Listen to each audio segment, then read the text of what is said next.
Hello everyone, welcome back to our channel Suchak panchayat channel में आप सभी का बहुत बहुत स्वागत है। और आज का हमारा टॉपिक होने वाले हैं, मैं अपनी जर्नी के बारे में बताने जा रहा हूँ, जो कि मैंने आपको प्रीवियस वीडियो में अपने बताया चुका हूँ पहले ही। बट कैसा होता है ना फ्रेंड, बहुत सारे व्यूवर्स मेरे वो वीडियो को ढूंढने की कोशिश करते हैं जो कि उनको मिलता नहीं। और हमारे चैनल पर बहुत सारे नए नए व्यूवर्स आते रहते हैं जो कि मुझे पूछते रहते हैं कि आपकी जर्नी के बारे में बताओ, आपको कैसे पता चला, आपने कैसे ट्रीटमेंट किया था, आपने कहाँ से ट्रीटमेंट किया था। तो वही सब मैं आपको इस वीडियो में बताने जा रहा हूँ, तो वीडियो को लास्ट तक देखते रहिए।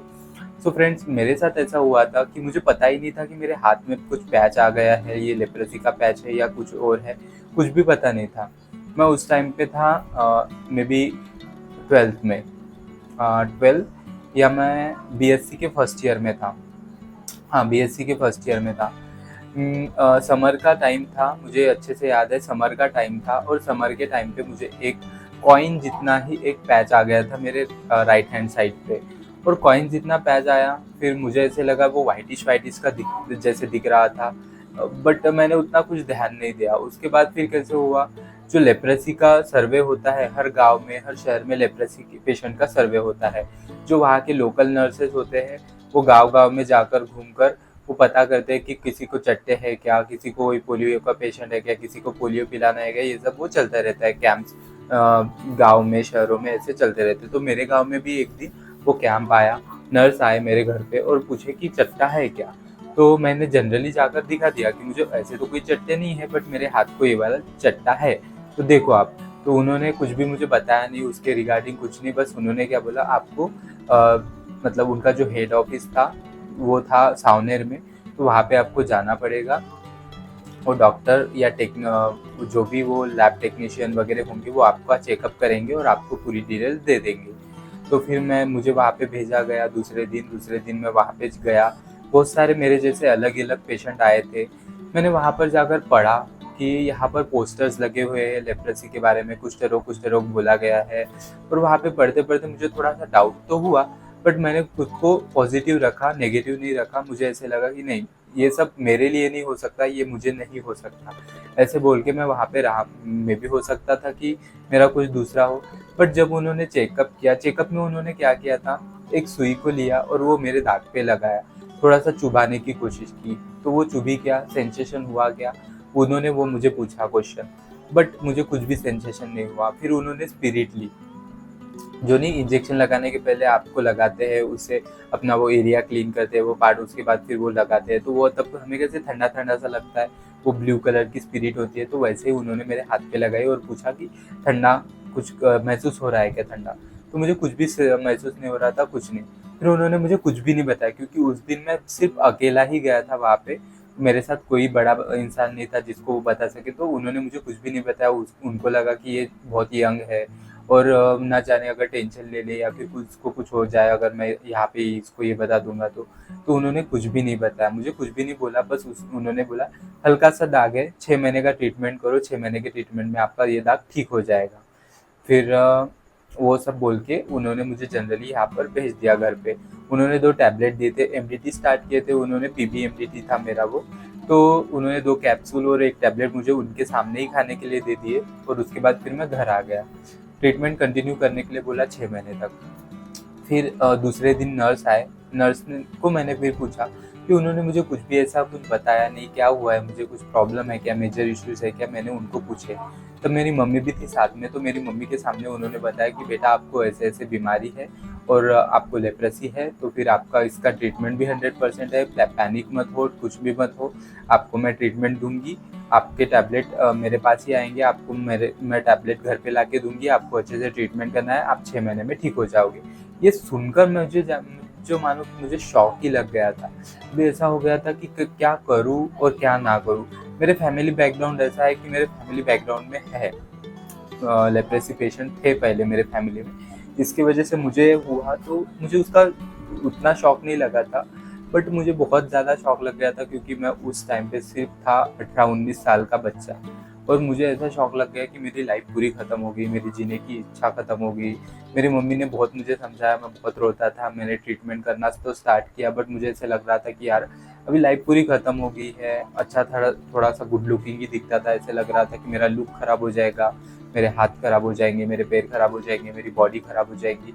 ये सब चीज़ें मेरे को आई थी उस टाइम पे दिमाग में। बट फिर मैंने ट्रीटमेंट को कंप्लीट किया, मैंने अपनी स्टडी चालू रखी और मैंने देखा कि लेप्रेसी के पेशेंट ठीक होते हैं। यूट्यूब पे भी बहुत सारे वीडियोज़ उस टाइम पे नहीं थे, बस डॉक्टर्स ही बताते थे, अपनी स्टोरी खुद किसी पेशेंट ने नहीं बताई थी उस टाइम पे। मैंने अपने सारे डाउट जो थे मैंने वो नर्स से, डॉक्टर से अच्छे से लिए। उसके बाद फिर मेरा 6 महीने तक ट्रीटमेंट चला। बट उस टाइम पे मेरी गलती क्या हुई, उस टाइम पे मैं पूरा तरीके से नेगेटिव में चला गया था। मैंने उस टाइम पे ट्रीटमेंट को अच्छे से नहीं किया। उस टाइम पे मैंने अच्छे से खाना नहीं खाया, मैं एक ही टाइम खाना खाता था। 3 महीने के मैंने उपवास पकड़े थे उस ड्यूरेशन में, कि मुझे ऐसे लग रहा था कि मैं उपवास करूँगा तो मेरा ये वाला ठीक हो जाएगा। बट मैंने ये नहीं सोचा कि मैं अगर उपवास करूँगा और मैं ये इतना हेवी डोज वाला ट्रीटमेंट लूँगा तो इससे मेरी बॉडी पे इफ़ेक्ट क्या होगा। उस टाइम पे वो जो लैब टेक्नीशियन थे या फिर जो कुष्ठ रोग के जो अधिकारी थे जो मुझे टैबलेट देते थे, वो डॉक्टर नहीं थे, बट उनको लेप्रेसी के बारे में अच्छे से गाइड किया गया था डॉक्टर की तरफ से। तो वो डॉक्टर के अंडर में रह के ही मेरा ट्रीटमेंट करते थे। तो उन्होंने मुझे ये भी चालू किया था, क्या बोलते हैं उसको, स्टेरॉइड भी उन्होंने मुझे 6 महीने तक दिया था, क्योंकि उनको लग रहा था कि बच्चा है, बच्चे का अच्छे से जल्दी क्योर हो जाना चाहिए, इसकी पूरी लाइफ खराब नहीं होनी चाहिए। तो उन्होंने मुझे 6 महीने स्टेरॉइड भी दिया था। 15-15 दिन में मैं जाके स्टेरॉइड भी लेता था। मैंने 6 महीने तक कंटिन्यू स्टेरॉइड खाया। बट गलती एक ही हुई कि मैंने खाना खाना छोड़ दिया था। मैं अच्छे से न्यूट्रिशंस नहीं लेता था अपने बॉडी में और टैबलेट खाते रहता था।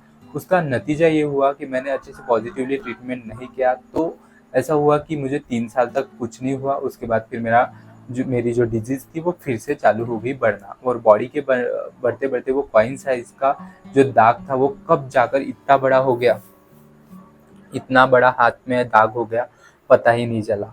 मुझे कुछ भी नहीं पता चला। एक दिन मुझे ऐसे ही गाल पे फिर से वैसा ही कॉइन साइज़ का ऐसे निशान टाइप आने लगा और बॉडी पे भी आने लगे।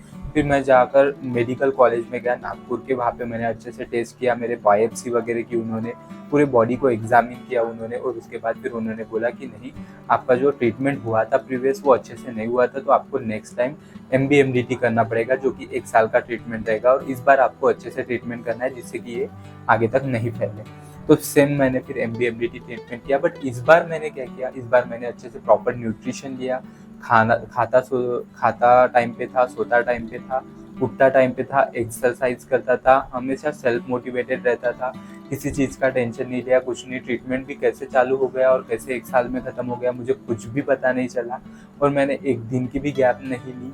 अच्छे से हैप्पी रहता था और मेरा ट्रीटमेंट कम्प्लीटली ख़त्म हो गया। ख़त्म होने के साथ ही आज मैं अपनी हेल्दी लाइफ जी रहा हूँ। 1 डेढ़ साल हो गया, मुझे कुछ भी नहीं हुआ, अभी तक मुझे कुछ भी सिम्पटम्स नहीं आए, कुछ नहीं आए, और अभी मेरे बॉडी से ये चीज़ ख़त्म हो चुकी है। अगर इन फ्यूचर अगर मेरे बॉडी में कुछ भी सिम्पटम्स आते हैं, जैसे कि मैंने अपना पहला बार ट्रीटमेंट किया था तो मेरा सक्सेसफुल नहीं हुआ, मेरा फिर दूसरी बार मैंने ट्रीटमेंट किया वो मेरा सक्सेसफुल हुआ। अगर मान लीजिए कि मेरा अगर आगे चल के भी मुझे ट्रीटमेंट करने की ज़रूरत पड़ती है और वो भी मेरा सक्सेसफुल नहीं होता है ये वाला ट्रीटमेंट, तो वो भी मैं यूट्यूब पे ज़रूर बताऊँगा। मैं अपनी जर्नी शेयर करता हूँ। इस जर्नी से मैं आपको इतना ही मोटिवेटेड करूँगा कि हर टाइम मोटिवेटेड रहो, सेल्फ मोटिवेटेड रहो, डाउट मत लाओ किसी चीज़ के। ट्रीटमेंट कर रहे हो, आप अपने पूरे काम अच्छे से कर सकते हो। ऐसी कुछ भी चीज़ नहीं है जो कि आप कर नहीं सकते, आप सारी चीज़ें कर सकते हो, और वो भी बहुत अच्छी तरीके से कर सकते हो। आप खाना टाइम पे खा सकते हो, आप अच्छे से न्यूट्रिशंस ले सकते हो। जो आप इस डिज़ीज़ को साथ लड़ने के लिए कर सकते हो अपने लिए, उतना पूरा करने की कोशिश करो, ये डिज़ीज़ ख़त्म हो जाती है, ये मेरा दावा है। मैं खुद लेप्रेसी का पेशेंट हूँ, मैं खुद ठीक हो चुका हूँ, और जो चीज़ें मैं करके ठीक हुआ हूँ वो सब मैंने आज आपको बता दी है। अभी आपको डिसाइड करना है कि आपको क्या करना है क्या नहीं। बहुत से लोग मुझे पूछते हैं कि मैं क्या करूँ, कैसे करूँ, ये करूँ कि वो करूँ। मैंने पूरे आपको डाउट आपके क्लियर कर दिए हैं। अभी आपको इस वीडियो से क्या मोटिवेशन लेना है, या डिमोटिवेट होकर खुद को पैनिक करना है, या फिर डिमोटिवेशन होकर डिप्रेशन में जाना है, वो आप पे डिपेंड करता है। सो आई होप ये सब वीडियो में आपको जो मैंने बताया वो पसंद आया होगा। पसंद आया तो लाइक कीजिए, शेयर कीजिए, कमेंट कीजिए, और कमेंट में मुझे बताइए कि आपको क्या प्रॉब्लम हो रही है और मैं किस टॉपिक पे आपके लिए वीडियोस बनाते रहूँ। सो मिलते हैं नेक्स्ट वीडियो में, तब तक के लिए bye bye and thank you so much for watching. अपना ख्याल रखो और अपनों का भी ख्याल रखो।